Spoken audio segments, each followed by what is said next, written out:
Hello viewers, आज मैं आपको बनाना सिखाऊंगी बहुत ही मज़ेदार सा डिज़र्ट जिसका नाम है पीना colada custard cake.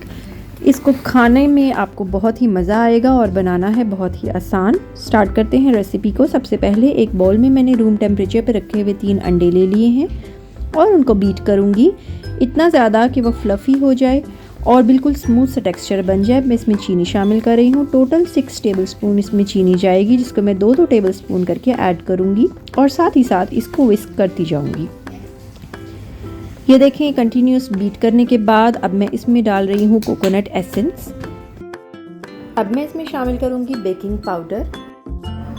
Baking powder शामिल करने के बाद मैं दोबारा से इसको विस्क से बीट करूँगी और जब ये बिल्कुल क्रीमी सा टेक्सचर बन जाएगा तो मैं इसमें मैदे की फोल्डिंग करूँगी। ये देखें इसका टेक्सचर कितना सॉफ्ट और स्मूथ है और ये बिल्कुल ठहर रहा है बीटर के ऊपर। यही आपको चाहिए एक अच्छे स्पंज केक के बनाने के लिए। यहाँ पर मैं इसमें 6 टेबलस्पून जितना फ्लोर ऐड करूँगी, लेकिन 2-2 टेबलस्पून एक टाइम पर डालूँगी और फिर मैं इसको हल्के हाथ से सिर्फ फोल्ड करूँगी स्पैचुला की मदद से। अब मैं इसको बीट नहीं करूँगी वरना सारा जो इसका क्रीमी टेक्सचर है वो ख़त्म हो जाएगा। यहाँ पर देखें, दोबारा से मैदा इसमें डालकर फोल्ड कर रही हूँ। ये कट एंड फोल्ड मेथड है। यहाँ पर मैंने एक बेकिंग ट्रे को लाइन कर लिया है बटर पेपर से और ये सारा मिक्सचर इसमें डाल के पहले से गर्मशुदा ओवन में इसको 180 डिग्रीज़ पर मैं बेक होने के लिए रख दूँगी। तकरीबन 15 से 18 मिनट में ये बेक हो जाएगा।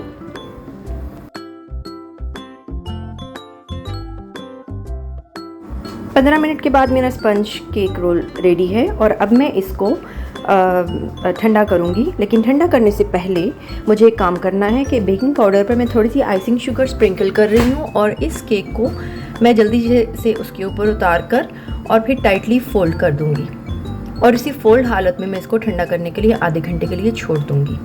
अब मैं कस्टर्ड बनाना स्टार्ट करूँगी। इसके लिए मैंने कोकोनट मिल्क लिया है और इसमें शामिल करने जा रही हूँ नॉर्मल दूध और इन दोनों को मैं पकाऊँगी इतना कि इसमें थोड़ा सा बॉयल आ जाए। फिर मैं इसमें चीनी शामिल कर रही हूँ, तकरीबन आधा कप चीनी शामिल करके पकाऊंगी और यहाँ पर मैंने 2 टेबलस्पून कॉर्नफ्लोर को एक बाउल में डाला है और थोड़े से दूध के साथ इसको स्मूथ सा मिक्स कर रही हूँ। जब ये अच्छे से मिक्स हो जाएगा तो मैं गर्म दूध में इसको डालकर पकाऊंगी।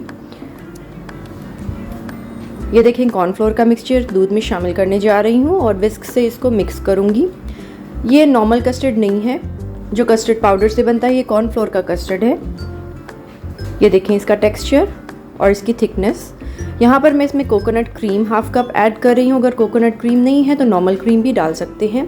इसको अच्छे तरीके से ठंडा होने के लिए रख दूँगी और अब मैं स्पंज केक को पाइनएप्पल के सिरप से मॉइस्ट कर रही हूँ।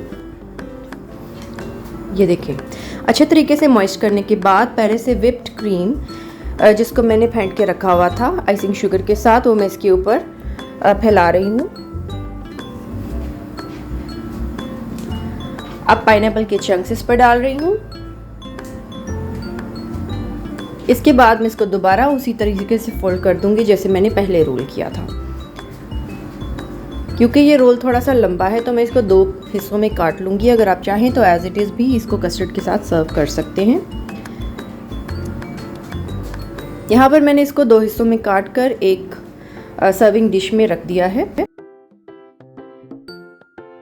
और अब मैं ठंडा किया हुआ कस्टर्ड इसके ऊपर फैला दूंगी।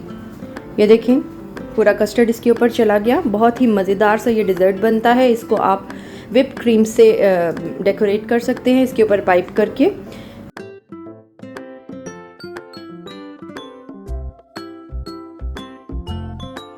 आखिर में मैं इसके ऊपर डेसिकेटेड कोकोनट छिड़क रही हूँ जो इसको मज़ीद एनहांस करेगा इसके फ्लेवर को। इसको ठंडा सर्व करें और मेरे चैनल को लाइक एंड सब्सक्राइब करना बिल्कुल मत भूलिएगा। अल्लाह हाफ़िज़।